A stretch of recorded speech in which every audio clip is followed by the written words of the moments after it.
you may or may not already know that there is a feature in Procreate that allows you to animate. That's why in this video, I'm going to show you guys just how easy it can be.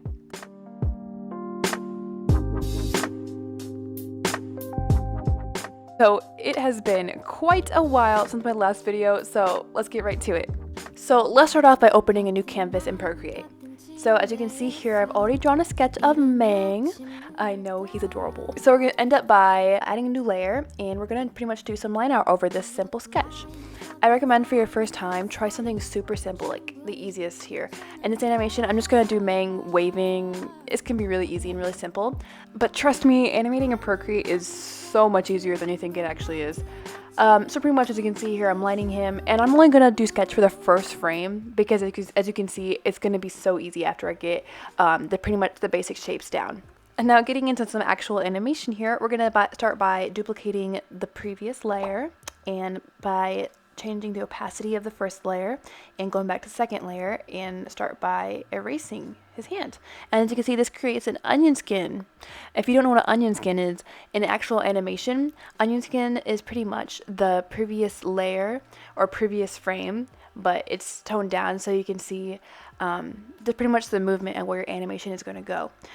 It's very difficult to explain for some reason for me, but this is super simple and it makes animating so much easier. After adding another frame to make a quick handshake, it's only 3 frames, very simple. I'm going to go to share and I'm going to create as you can see here, an animated GIF. This is what I want to do because I want to make a cute little animated Mang GIF, super simple, super quick. And as you can see here, there is an option that says frames per second. All this means is that you can change your frame rate to make your animation more fluid or more choppy. I want this animation to be more choppy just because I feel it's cuter that way, especially since it's only 3 frames. But I did feel that this animation looked a bit stiff, so I wanted to add more fluidity and add more movement. So I decided to animate his tail as well, so obviously he looks more cute.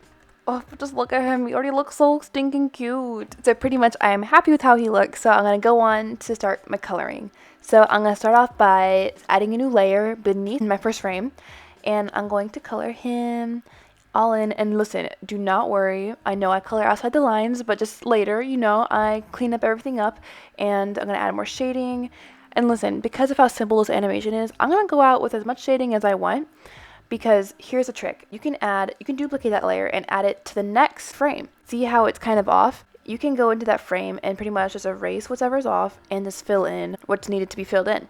This, in my opinion, is so much quicker, and I don't need to be like coloring every single frame in, and it's just a trick. I know you guys are gonna like it because it's so simple and so easy.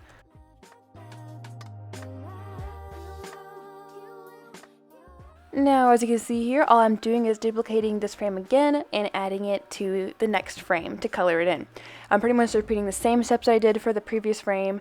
Again, super easy, and it makes the process go so much quicker and makes animating a lot less stressful. And pretty much that's it. That's all you gotta do, and you've got an animation. And as you can see here, all I'm doing is exporting the animation because I'm finally done after adding a background color and doing some extra cleaning. And here's little Mang.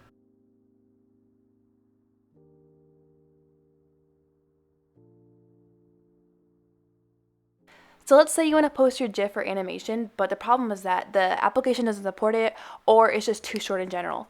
To fix this problem, we're pretty much going to put your animation into iMovie or any editing device or application you use, and pretty much we're just going to stitch together the same video over and over again, and this will create a constant loop for maybe 8 seconds. And this just turned your 2-second video to an 8-second video super easily. Then all you gotta do is export it, and then you can live stress-free without having to worry about how you're gonna post your GIF or animation on social media.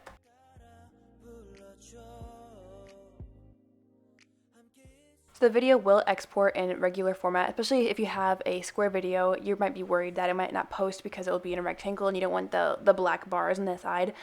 Don't worry about it. If it's a square, you can crop it, and that's the good part about Instagram especially. And I love posting my little animations. It's so fun. I think they're just so cute, and I think people enjoy them.